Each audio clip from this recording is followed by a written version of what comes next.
I'm never going on them. Oh. Hello. I wasn't ready yet. No, he wasn't ready. Okay, we're doing Libra Scorpio. Hold on. I gotta focus. I'm not ready yet.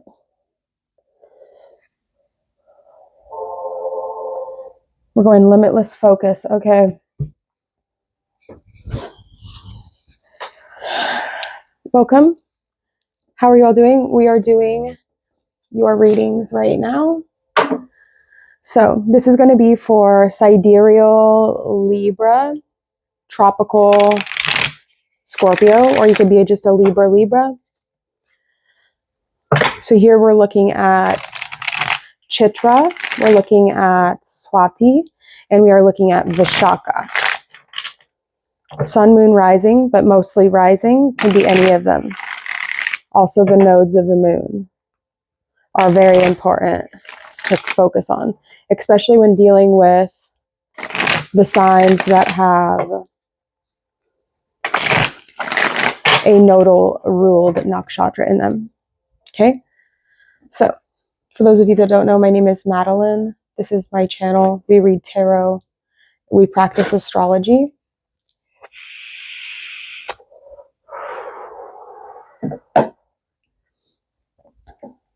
Okay, it's like not.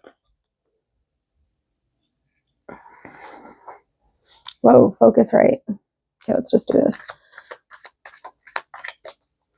All right, so in the east for Libra Scorpio. Big magician energy. Big Mercury energy here. And in the south, the sun.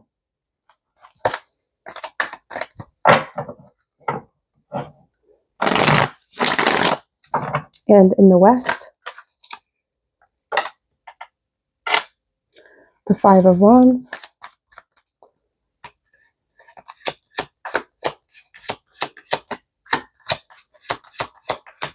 And in the north, the Queen of Swords, coming through in your own energy. Your reputation is authentic. You are who you say you are, right? You're not somebody you say you're not. You are exactly who you say you are. So who do you say you are? When you say you are something, when you say, this is me, strength is here on the bottom of the deck, don't doubt yourself right now. You're fucking powerful, right? That's the strength card. You can see she's like, you're powerful. More powerful than you might think. Bottom of the deck after that, we have this Ten of Pentacles. Virgo had that on the bottom of the deck. Just clarifying it, right? Anyone, right? Like your haters are your fans, because we're seeing this card here. She has a fan in her hand. Okay. You have fans. You could be on OnlyFans even, or you just have fans. People fan you, right? They, or maybe you're a fan. You are a Libra, so you are air, right? Whoa, that was intense. Okay, maybe it's the frequencies that I'm playing in my ears. I'm not sure. Okay, let's see. Moon in Scorpio. For Libra Scorpio. Adios, mijo. We have the Venus in Libra. Oh, God, I don't know what that was. We have Venus in Taurus. Oh, baby boy. Whoa, whoa, whoa, whoa. This is not focusing properly. Whoa, with that. That's whoa energy. Whoa. That's not little whoa, that's big whoa. Whoa. That's Venus in both the home signs. You're Venusian energy right now, and we have Scorpio moon on the bottom of the deck. Awareness.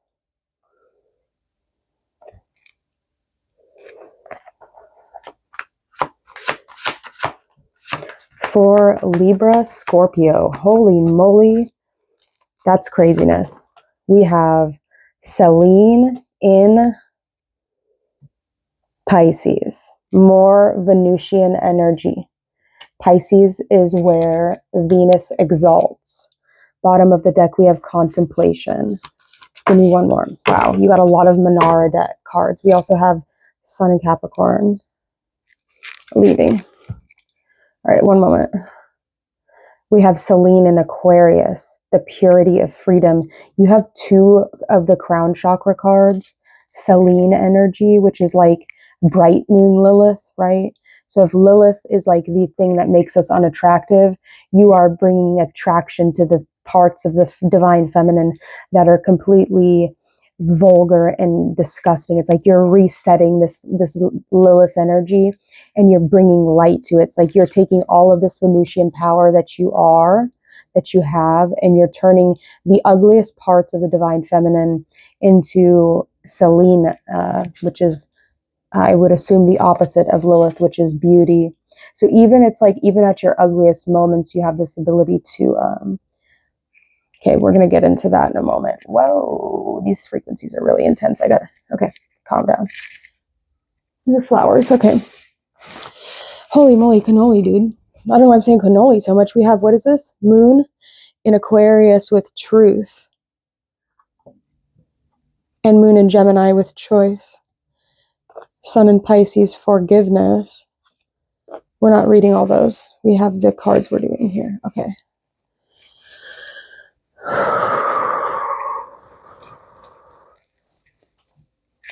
This is a high vibrational reading.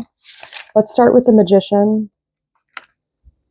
Courtship, the magic of intention. Desire is the drive behind a new story. Willingness and passion guarantee success. Suckies. Sorry. Sorry. That's my bad. Again. I gotta take this off for a second. Oh, those frequencies are intense. Whoa. Holy crap. Okay, so this is the first key. And in this deck, this is by Gabriella Herstick. She made the cards really similar. On the bottom is the Hierodual, which is the Hierophant, and the Eight of Pentacles. So Ace of Pentacles is under that. It doesn't matter. The Magician exemplifies living aligned with the universe and following your purpose, your dharma, your true will. As the Enchantress, the card does not walk the path of Aztecism. And being like an Aztec means to be like, to deny yourself of pleasure, to reach forms of enlightenment. So there could be a sense of indulging in something to increase your power. But instead embodies the idea that desires are sacred and means of evolution and spiritual growth. She uses sex appeal, wealth, and other material pursuits to fulfill the soul's vision. In the nebulous expression of glamour and beauty that is the goddess of love, the Enchantress, Kurukula, Dakini of magic, enchantment, and enlightenment, the Tantric Buddhist tradition, the Dakinis are expressions of the erotic divine feminine in her role of wisdom keeper. Dakinis aren't goddesses, but they can be worked with as deities and guides. Kurukula uses your attachments and desires to magnetize you towards conditions and experiences that help you find and follow your purpose, with sexuality, beauty, and love as a part of a spiritual path. Just as the Enchantress uses the wand, chalice, sword, and pentacle as his magical weapons of choice, Kurukula uses her toys of the erotic. Remember to use your sex appeal, beauty, and that which you long for as a path to liberation and as an offering. This power is within you, and whatever you have drawn in is meant to be in your life as a teaching of the most sacred order. When it shows up reversed, step out of your ego and ask for help if you need it, and return to the innocence of the fool.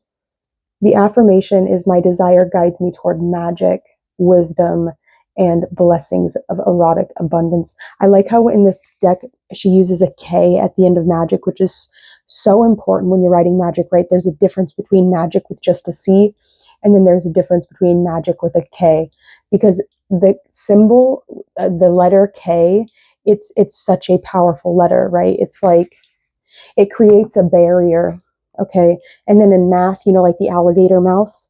So it's like nothing is less than, right? It can be greater than, but it is not greater than magic.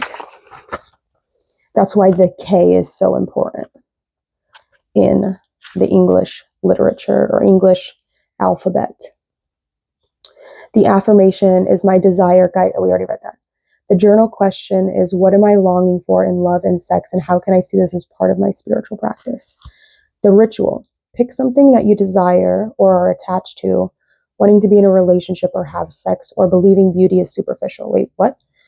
Pick something that you desire or are attached to, wanting to be in a relationship or have sex, or believing, that doesn't make any sense. She forgot a word there. Or maybe I forgot a word, I don't know. Fully invest in this desire. Yet as you do so, release any attachment you have to its outcome and surrender this to the goddess. By enjoying your experience without linking it to a result, you can transmute this craving into wisdom. Spend time in prayer or meditation with your desire. Make art or journal around it. See your experience with its devotion to yourself, your higher erotic self, goddess or kula. Spend a week working with a desire attachment in this way, consciously owning it while releasing an attachment to how it will manifest. So you could even make like your desire, say you want more power, right? More like spiritual power. You want more manifestation power. For me, with all this Venus energy, it's giving me power, right? It's like you want power. I don't really feel so much like, I don't feel like the attachment is so much to, it could be to finances, which should not be an issue for you considering that you have all of this Venusian energy. You're really transmuting something here. You're transmuting something pretty profound, I would say, with Lilith being in your sign. And considering we pulled no Lilith cards, but we pulled the opposite of Lilith, which is Selene, meaning that all of this like pure primal feminine energy, right? Lilith is the primal feminine.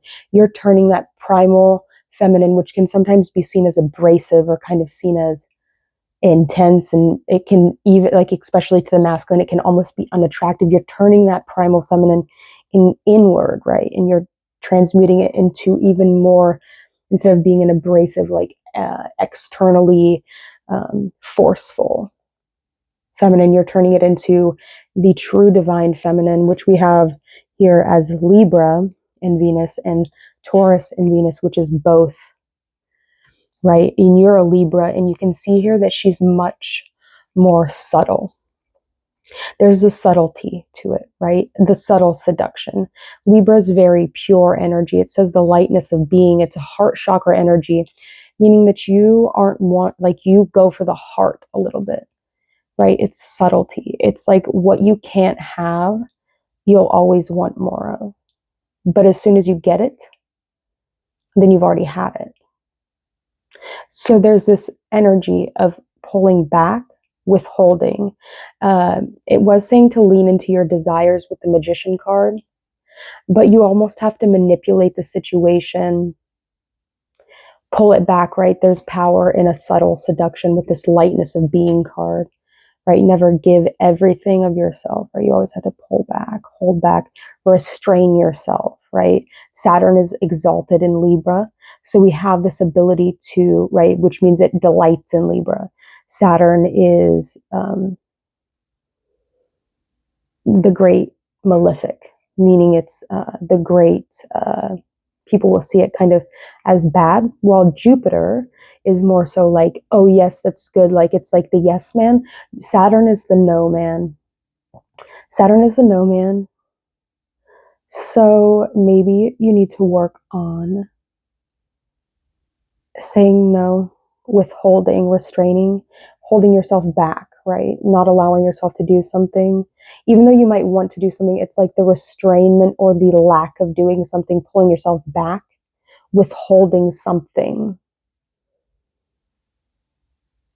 It will bring you more power in the long run.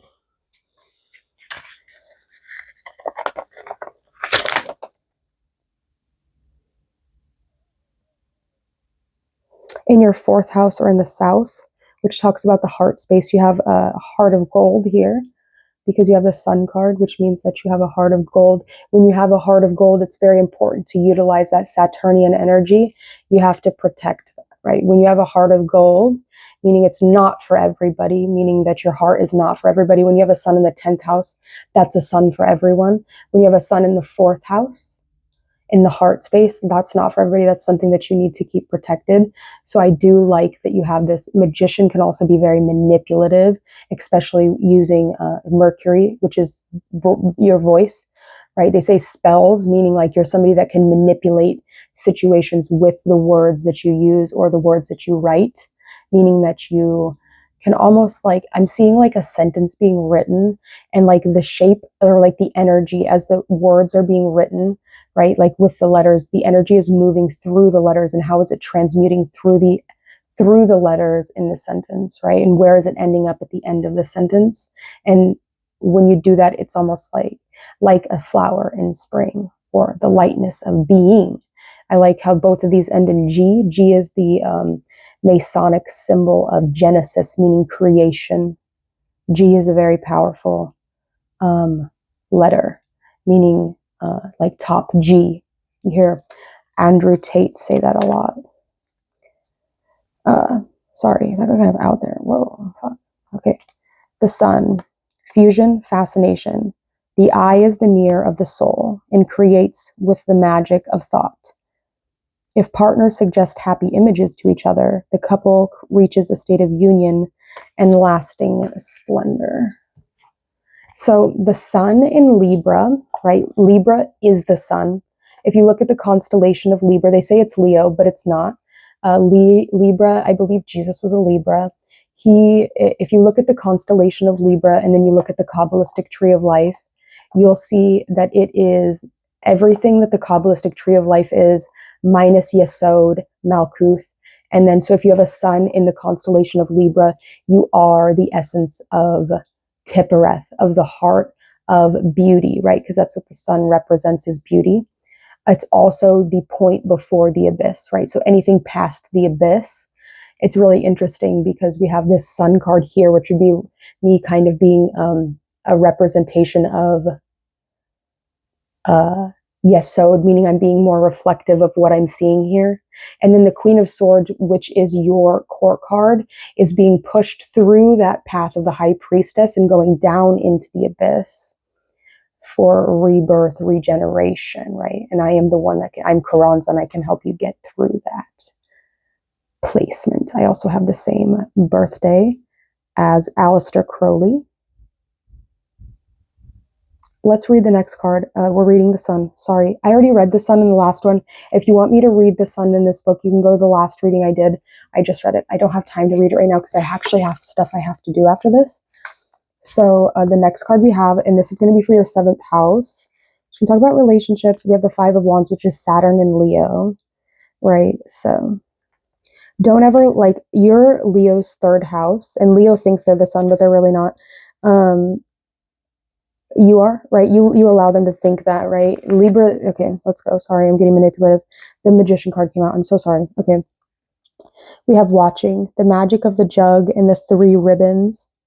Good luck and happiness are not always and only for ourselves. It can be passed on to others, expecting that someone will give them to us in the future. Be fucking careful with that. I don't like that. Let's see what she says about this. Sorry, I'm not trying to get manipulative. I do that sometimes. Saturn and Leo. If your nerves are tense, your anxiety is high, and you feel like you're at a standstill, try breathing into your heart center.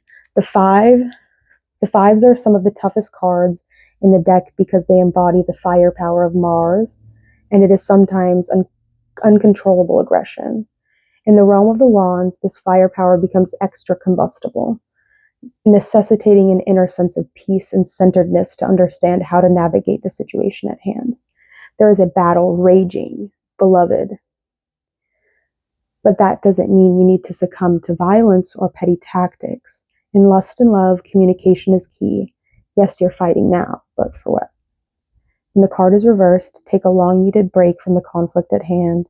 You must see the path ahead and learn how to communicate so you can move forward with the knowledge of love in your heart. The affirmation is, I claim my sexual power. I claim my vision, voice, and authority. How can I breathe through conflict and find its wisdom? Too much energy. I gotta go, guys. Too many sun cards. Sorry. Okay. Damn. This is craziness. Crazy. We have the water of air, which is the Queen of Swords. All queens embody the intuitive and cyclical quality of water, but the Queen of Swords balances this with the power of the mind. This queen has clear-cut vision, sharp as a knife and channeled with confidence. This card is an archetype who reflects the vision you need to cut through the BS. It's time to turn to someone who has her qualities for support. Love, whether romantic, platonic, or sexual, is intense, and confiding in someone who doesn't reject the perspective of the mind or heart is imperative. It can also be an invitation to experience and live with her. If you've been in your head too much, if you've been in your head or too in your heart, find a way to bridge the two. Calm down. Reverse. This card can indicate your equilibrium is out of whack and you're getting too forceful with the sword, becoming the Ice Queen. Your wisdom is within, but you must access it holistically, both mind and soul. Affirmation. I claim my vision and power. I am led by the balance in the heart. Journal. Question. Where is my story of love and lust? How can I embody her clarity and conviction? I have to go now because sorry. I was getting too powerful there. I have to go. I must go now. I'm sending you guys love. Let's read this Venus and Libra card just so we can get this out. I'm so sorry. I didn't mean this time. Fuck. I did something bad. Did I? Being bad. I have to go. I wasn't supposed to be doing this. I am like a leaf in the wind. My heart is like a flower in the storm. I am fragile as spring, vulnerable as a butterfly, exposed as the dawn. What happens in life, every single moment of it, is something that cannot be undone and cannot be repeated. It is as intense as we accept it, but fleeting in its natural impermanence. Everything in life and in love is fragile, light to the point of being unbearable. It doesn't matter if our happiness is merely the fruit of coincidences. It is here. It is all around us.